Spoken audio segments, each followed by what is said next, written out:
नमस्कार दोस्तों, welcome to action study point. दोस्तों, इस वीडियो में हम सामान्य विज्ञान के मोस्ट इंपॉर्टेंट 50 प्रश्न दोस्तों देखने वाले हैं। दोस्तों, आप लोगों का काफ़ी दिनों से कमेंट आ रहा था कि सामान्य विज्ञान का भी क्वेश्चन करवाया जाए, टाइम नहीं मिल पा रहा था, लेकिन आज दोस्तों सामान्य विज्ञान के 50 प्रश्न लेकर आए हैं।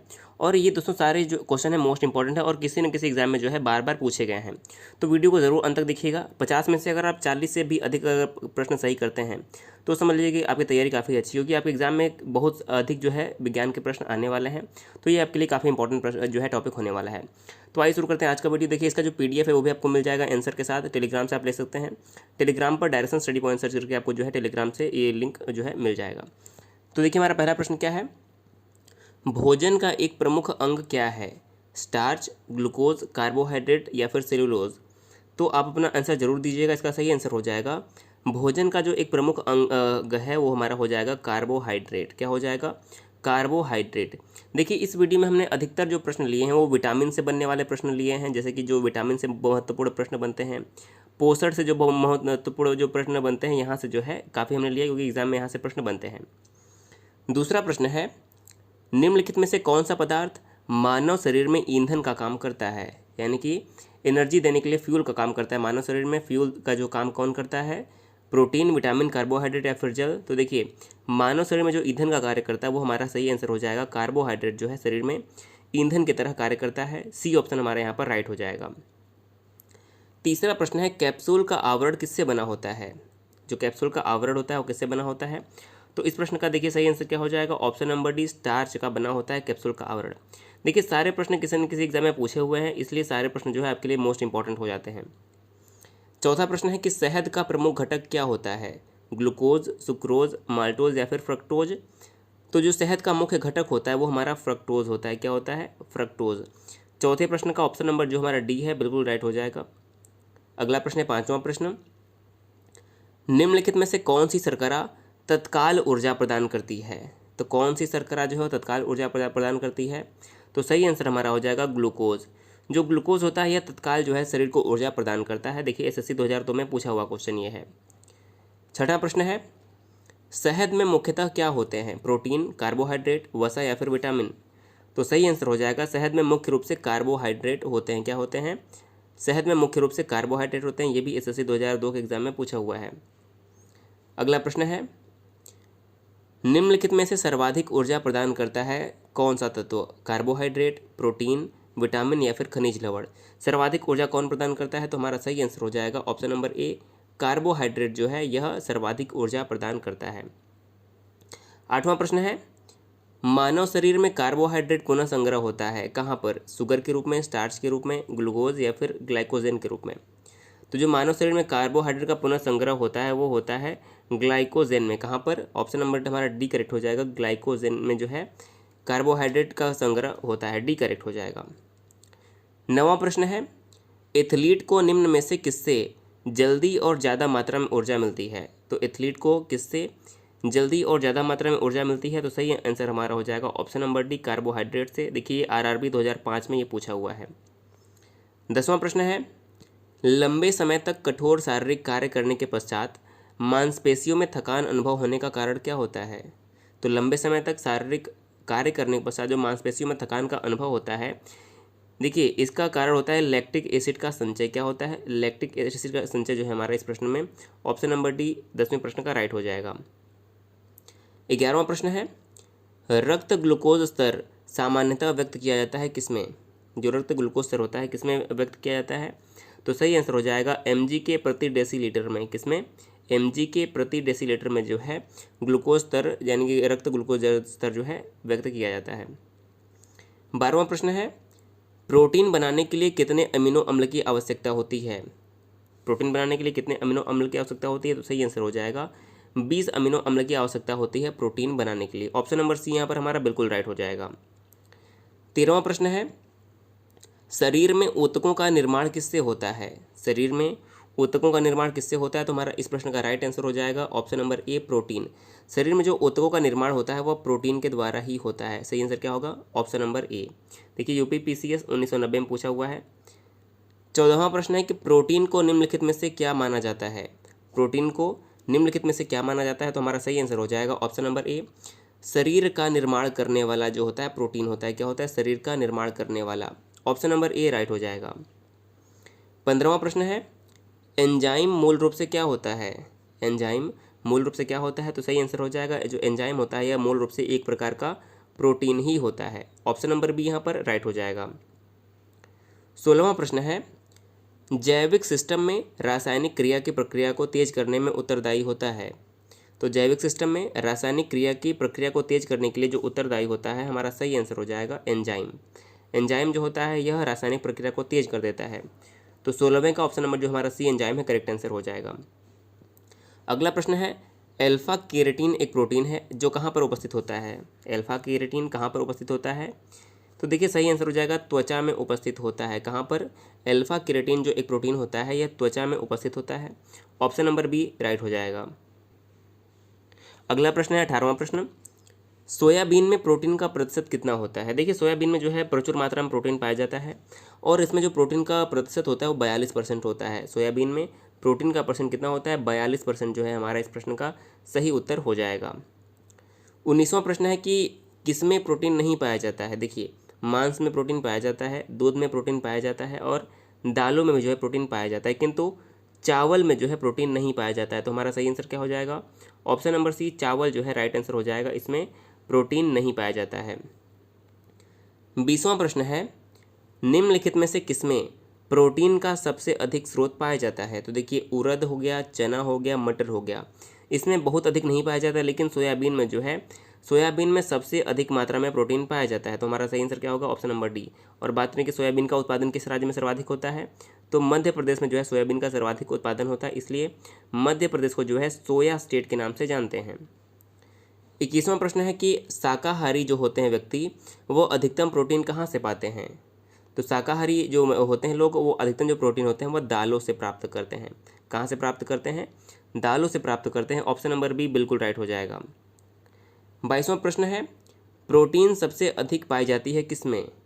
तो प्रोटीन जो है सर्वाधिक जो पाई जाती है वह सोयाबीन के दाने में पाई जाती है। किसमें पाई जाती है? सोयाबीन के दाने में सर्वाधिक मात्रा में प्रोटीन पाई जाती है। अगला प्रश्न है कि मानव शरीर में वसा जमा होती है कहाँ पर? मानव शरीर में वसा कहाँ पर जमा होती है? तो सही आंसर हो जाएगा ऑप्शन नंबर बी, वसा ऊतक में जो है वसा जमा होती है। सही आंसर क्या होगा? ऑप्शन नंबर बी करेक्ट हो जाएगा। 24वां प्रश्न है कि मानव शरीर में त्वचा तल के नीचे विद्यमान वसा निम्नलिखित में से किसके विरुद्ध अवरोधक का कार्य करती है? तो इस प्रश्न का सही आंसर हो जाएगा ऑप्शन नंबर बी, शरीर की उष्मा का क्षय। इस प्रश्न का जो है ऑप्शन नंबर बी राइट हो जाएगा। 25वां प्रश्न है कि ऊंट बिना पानी पिए कुछ दिनों तक मरुस्थल में रहता है, ऐसा वह कर पाता है, इसका कारण क्या है? तो सही आंसर हो जाएगा ऑप्शन नंबर बी, वह अपने कुबड़ में जमा किए गए चिकनाई का प्रयोग करके जो है कई दिनों तक बिना पानी पिए रह लेता है। तो ऑप्शन नंबर बी यहाँ पर हमारा करेक्ट हो जाएगा। 26वां प्रश्न है कि निम्नांकित भोजन में से किससे प्रति ग्राम सर्वाधिक ऊर्जा प्राप्त होती है? यानी कि निम्नलिखित में से किससे सर्वाधिक मात्रा में प्रति ग्राम ऊर्जा प्राप्त होती है? तो सही आंसर हो जाएगा वसा से जो है सर्वाधिक ऊर्जा प्राप्त होती है। ऑप्शन नंबर बी करेक्ट हो जाएगा। 27वां प्रश्न देखिए, विटामिन से बनने वाले प्रश्न हम कुछ देख लेते हैं। तो विटामिन का शब्द का सबसे पहले प्रतिपादन किसने किया था? तो देखिए विटामिन शब्द का जो सबसे पहले प्रतिपादन किया था वो फंक ने किया था। तो इन्हें विटामिन का आविष्कारक यानी कि विटामिन का खोजकर्ता किसे माना जाता है? फंक। करेक्ट आंसर हो जाएगा। 28वां प्रश्न है, निम्नलिखित यौगिक में किस समूह को सहायक आहार कारक माना जाता है? तो किसे सहायक आहार कारक माना जाता है? सही आंसर हो जाएगा ऑप्शन नंबर डी, विटामिन को जो है सहायक आहार कारक माना जाता है। ऑप्शन नंबर डी यहाँ पर हमारा राइट हो जाएगा। 29वां प्रश्न है, निम्नलिखित में से किसे रक्षात्मक पदार्थ कहा जाता है? निम्नलिखित में से किसे रक्षात्मक पदार्थ कहा जाता है? तो सही आंसर हो जाएगा ऑप्शन नंबर ए, विटामिन को जो है रक्षात्मक पदार्थ कहा जाता है। 30वां प्रश्न है, निम्नलिखित में से कौन विटामिन ए का सर्वोत्तम स्रोत होता है? तो सही आंसर क्या हो जाएगा? देखिए विटामिन ए का जो सर्वोत्तम स्रोत होता है वो गाजर होता है। सही आंसर क्या हो जाएगा? ऑप्शन नंबर ए, गाजर हो जाएगा। बात नहीं कि विटामिन ए का रासायनिक नाम क्या होता है, कई बार रासायनिक नाम पूछ जाते हैं। तो विटामिन ए का जो रासायनिक नाम होता है वो होता है रेटिनॉल। आपको याद रखना है विटामिन ए का रासायनिक नाम क्या होता है? रेटिनॉल। करेक्ट हो जाएगा। और विटामिन ए की कमी से कौन सा रोग होता है? तो विटामिन ए की कमी से जो है रतौंधी नामक रोग भी होता है। ये भी इंपॉर्टेंट प्रश्न बनता है। 31वां प्रश्न है कि मानव शरीर में विटामिन ए कहाँ पर भंडारित होता है? मानव शरीर में विटामिन ए कहाँ पर भंडारित होता है? तो सही आंसर हो जाएगा यकृत में। विटामिन ए जो है मनुष्य के शरीर के यकृत में जो है भंडारित होता है। ऑप्शन नंबर हमारा ए राइट हो जाएगा। अगला प्रश्न है कि विटामिन ए की कमी से कौन सा रोग होता है। तो विटामिन ए की कमी से कौन सा रोग होता है, जैसे देखिए मैंने अभी आपको बताया विटामिन ए की कमी से रतौंधी नामक रोग होता है। क्या होता है? रतौंधी नामक रोग होता है। ऑप्शन नंबर हमारा यहाँ पर सी करेक्ट हो जाएगा। अगला प्रश्न देखिएगा, निम्नलिखित में से कौन सा विटामिन ए का प्रचुरतम स्रोत है। विटामिन ए का प्रचुरतम स्रोत क्या है? सेव, पपीता, अमरूद या फिर आम। तो सही आंसर हो जाएगा आम जो है विटामिन ए का प्रचुरतम स्रोत है। ऑप्शन नंबर डी करेक्ट हो जाएगा। 34वां प्रश्न है कि थायमीन किस विटामिन का रासायनिक नाम है। थायमीन किस विटामिन का रासायनिक नाम है? तो सही आंसर हो जाएगा विटामिन बी1 को जो है हम थायमीन कहते हैं। किसे? विटामिन बी1 को थायमीन के नाम से जानते हैं।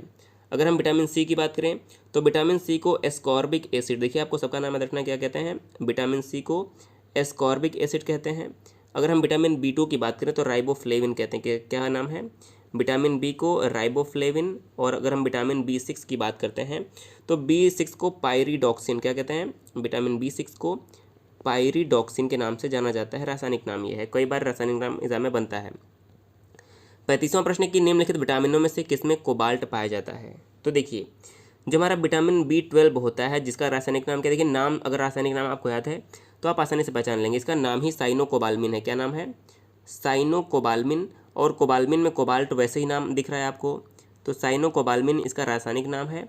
और इसमें जो है कोबाल्ट पाया जाता है। देखिए कोबाल्मिन लिखा है यानी कि इसमें कोबाल्ट पाया जाता है। तो बी12 जो है कोबाल्ट कंटेनिंग जो है हमारा विटामिन होता है। तो सही आंसर क्या हो जाएगा? ऑप्शन नंबर बी विटामिन बी12। विटामिन के की अगर हम बात करें, देखिए विटामिन के का रासायनिक नाम क्या होता है? तो के का रासायनिक नाम होता है फिलोक्विनोन। क्या होता है? फिलोक्विनोन। 36वां प्रश्न है, शुष्काक्षिकोप नामक जो शुष्काक्षिकोप का मनुष्य में प्रकोप किस विटामिन कमी से होता है। देखिए जो शुष्क अक्षिकोप नामक है यानी कि शुष्काक्षिकोप, यह एक विटामिन का नाम है, यह एक रोग का नाम है। तो किस विटामिन कमी से यह रोग होता है? तो सही आंसर हो जाएगा option number C vitamin A की कमी से जो है शुष्काक्षिकोप नामक जो है। देखिए शुष्काक्षिकोप का मतलब क्या होता है? कम दिखाई देना, यानी कि रतौंधी ही आप कह सकते हैं। शुष्क अक्षि यानी कि अक्षि मतलब हमारा आँख होता है, तो कम दिखाई देने का जो कार्यक्रम होता है वो विटामिन ए की कमी से ही होता है। तो ऑप्शन नंबर आपको सी करेक्ट हो जाएगा। 37वां प्रश्न है कि साइनोकोबाल्मिन किसका रासायनिक नाम है। देखिए मैंने अभी आपको बताया विटामिन बी12 जो है इसमें कोबाल्ट होता है और इसका रासायनिक नाम क्या होता है? साइनोकोबाल्मिन। तो विटामिन बी12 जो है हमारा इस प्रश्न का बिल्कुल राइट आंसर हो जाएगा। 38वां प्रश्न है, विटामिन जो खट्टे फलों में पाया जाता है तथा चर्म को स्वस्थ रखने के लिए जरूरी होता है। तो खट्टे पदार्थों में आप सभी को पता है कि विटामिन सी पाया जाता है। विटामिन सी का रासायनिक नाम क्या होता है? Ascorbic acid. यह आंवले, नींबू और खट्टे पदार्थों में जो है प्रचुर मात्रा में पाया जाता है। अगला प्रश्न है 39वां प्रश्न, विटामिन सी का सबसे उत्तम स्रोत क्या है। तो देखिए विटामिन ए का जो सबसे उत्तम स्रोत है वो आंवला होता है। क्या होता है? आंवला, या फिर आप नींबू भी कह सकते हैं क्योंकि जो खट्टा होता है आंवला। सी करेक्ट हो जाएगा। 40वां प्रश्न है कि निम्नलिखित में से किस विटामिन की कमी के कारण मसूड़ों से रक्त आता है और दांत हिलने लगते हैं। तो किस विटामिन की कमी से मसूड़े हिलने लगते हैं और मसूड़े से रक्त आता है और दांत हिलने लगते हैं। तो विटामिन सी की कमी के कारण जो है मसूड़े से रक्त आता है और दांत हिलने लगते हैं। सी ऑप्शन हमारा यहाँ पर राइट हो जाएगा।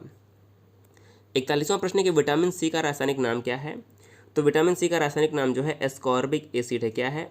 एस्कॉर्बिक एसिड जो है विटामिन सी का रासायनिक नाम है। अगला प्रश्न है, निम्नलिखित विटामिनों में से कौन सा शरीर में भंडारित नहीं होता है। तो कौन सा विटामिन शरीर में भंडारित नहीं होता है? सही आंसर हो जाएगा option number C vitamin D जो है शरीर में भंडारित नहीं होता है। अगला प्रश्न है कि कौन सा विटामिन प्रतिरक्षा प्रदान करता है। तो देखिए इस प्रश्न में कन्फ्यूजन आपको हो सकता है, लेकिन इस प्रश्न का हमारा सही आंसर क्या होगा? Option number A. देखिए जो ए है वो प्रतिरक्षा प्रदान करता है, लेकिन यहाँ पर आप सी, कुछ लोग सी भी आंसर मान सकते हैं क्योंकि जो सी होता है यह रोग प्रतिरोधक शक्ति जो है शरीर की बढ़ाता है। कौन? विटामिन सी भी जो है रोग प्रतिरोधक शक्ति बढ़ा देता है और प्रतिरक्षा के लिए जो है विटामिन ए भी प्रचुर मात्रा में कार्य करता है। तो इस प्रश्न का हमारा ए ही जो है करेक्ट आंसर होगा। अगला प्रश्न है कि विटामिन निम्नलिखित में से कौन सा विटामिन जल में घुलनशील है। तो देखिए के, ई, डी, ए, आप इसको छोड़ दीजिए, ये चार जो है हमारे वसा में घुलनशील होते हैं। इसके अलावा जो हमारा बी कॉम्प्लेक्स विटामिन हो गया और सी हो गया, तो ये सभी जो हमारे क्या होते हैं, ये सभी जल में घुलनशील होते हैं। तो के, ई, डी को छोड़कर सभी जो हमारे जल में घुलनशील है, तो हमारा सही आंसर क्या हो जाएगा? ए जो है नहीं है, डी जो है नहीं है, ई जो है नहीं, तो हमारा क्या हो जाएगा? सी। विटामिन सी जो हमारा हो जाएगा जल में घुलनशील है, तो कीड़ा वाला ऑप्शन आपको ट्रिक याद रखना है, KEDA, ये सभी वसा में घुलनशील हैं। इसके अलावा बी कॉम्प्लेक्स और सी जो है जल में घुलनशील होते हैं। अगला प्रश्न है कि प्रातःकालीन धूप में मानव शरीर में निम्नलिखित में से कौन सा विटामिन उत्पन्न होता है।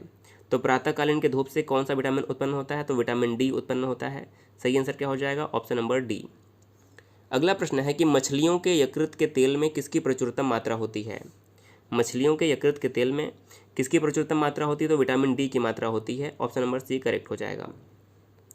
अगला प्रश्न है कि कोलेकैल्सिफेरॉल रासायनिक यौगिक का सामान्य नाम क्या है।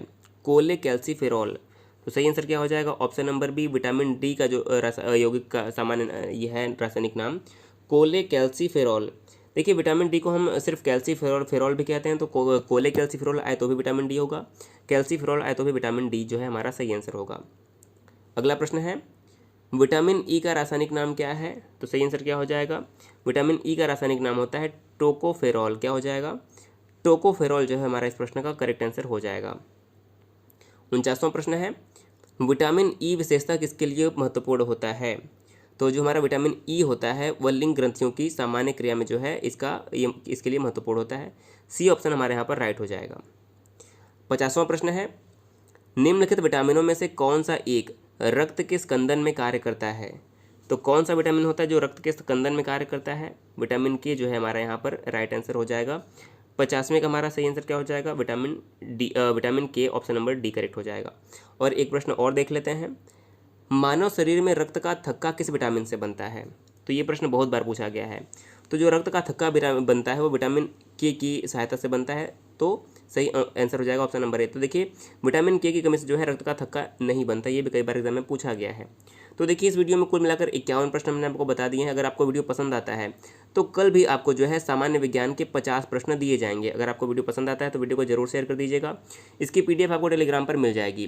वीडियो कैसा लगा हमें कमेंट करके जरूर बताइएगा। सामान्य विज्ञान अगर आपको पसंद आता है तो इसे भी जो है आपको दिया जाएगा। वीडियो देखने के लिए बहुत बहुत धन्यवाद।